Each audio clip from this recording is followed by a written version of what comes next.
अस्सलाम वालेकुम। आज का हमारा टॉपिक है crooks tube, discharge tube, experiment और डिस्कवरी ऑफ इलेक्ट्रॉन। ये तीन नाम हैं इसके जिनसे ये सवाल पेपर में आता है।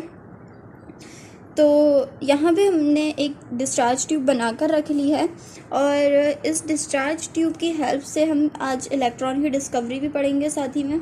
यानी कि ये सारे सवाल एक ही हैं, लेकिन डिस्चार्ज ट्यूब को यूज़ करके कैसे इलेक्ट्रॉन की डिस्कवरी की है विलियम क्रूक्स ने, उसको डिस्कस करेंगे। तो सबसे पहले क्या हुआ है कि यहाँ पे मैंने एक डिस्चार्ज ट्यूब बना के और रेबल कर कर रख ली है। तो मैंने यहाँ पे दो इलेक्ट्रोड्स रखे हैं, जो मेटल प्लेट्स कह लें या आप इलेक्ट्रोड्स कह लें, एज यू वांट। एक मेरे पास कैथोड है और एक एनोड। और ये ट्यूब जो मैंने बनाई है ये है ग्लास ट्यूब।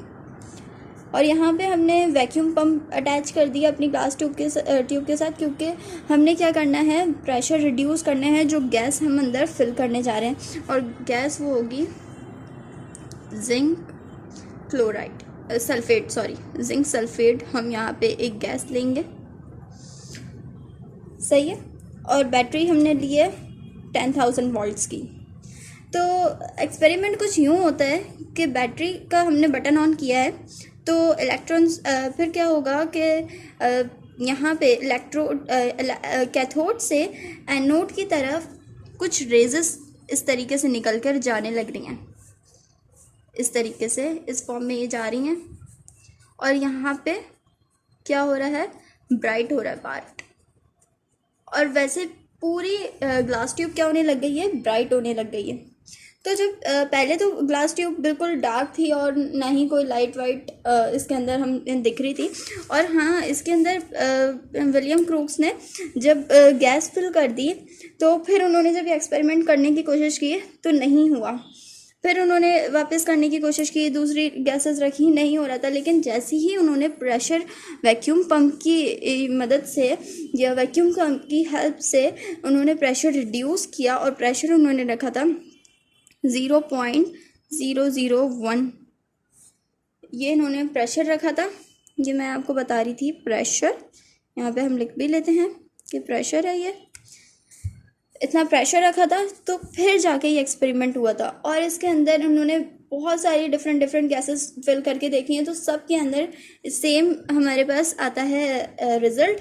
तो इसके अंदर हमारे पास होता ये है कि जब रेजेस यहाँ से निकल रही हैं और यहाँ एनोड की तरफ आके कुछ हमें ब्राइटन पार्ट नज़र आया, कुछ शाइनिंग नज़र आई, तो उसको उन्होंने नाम दिया फ्लोरेंसेंस का।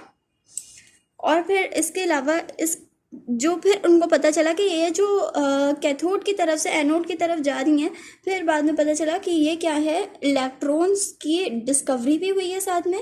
डिस्चार्ज ट्यूब, यानी कि डिस्चार्ज ट्यूब के लिए सबसे अच्छी मिसाल हमें मिल जाती है हमारी ट्यूबलाइट्स की। ट्यूबलाइट्स ले लें, बिल्कुल डिस्चार्ज ट्यूब की बहुत अच्छी एग्जाम्पल होती है हमारे पास ट्यूबलाइट्स। तो फिर अब थोड़ी सी प्रॉपर्टीज़ पढ़ लेते हैं साथ में इसकी हम। Properties, travel in straight line,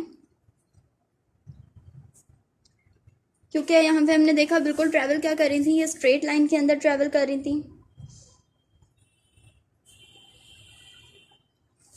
सही है। इसके अलावा दूसरी प्रॉपर्टी हमारे पास ये है कि ईज़िली ये डिफ्लेक्ट कर जाती हैं। अगर यहाँ पे हम मैग्नेट रखते हैं तो ईज़िली ये मैग्नेट की तरफ डिफ्लेक्ट कर जाती हैं। कैथोड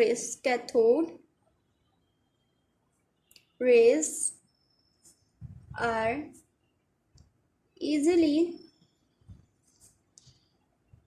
deflected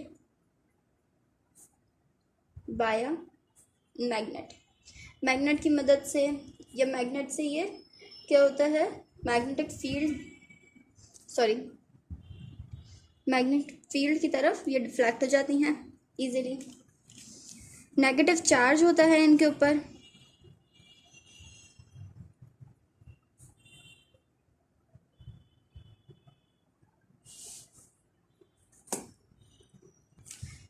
और जो पार्टिकल्स हमें नज़र आए थे, यानी कि रेजेस के अंदर जो पार्टिकल्स थे, फिर वो हमने उनको नाम क्या दे दिया, इलेक्ट्रॉन्स का। दीज रेस लिख देते हैं, these rays consist of particles are called electron.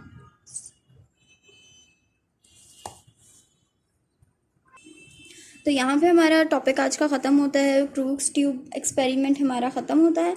और अगर इसके अलावा आपको कोई भी क्यूरी हो तो आप मुझसे कमेंट सेक्शन में पूछ सकते हैं। अल्लाह हाफिज़।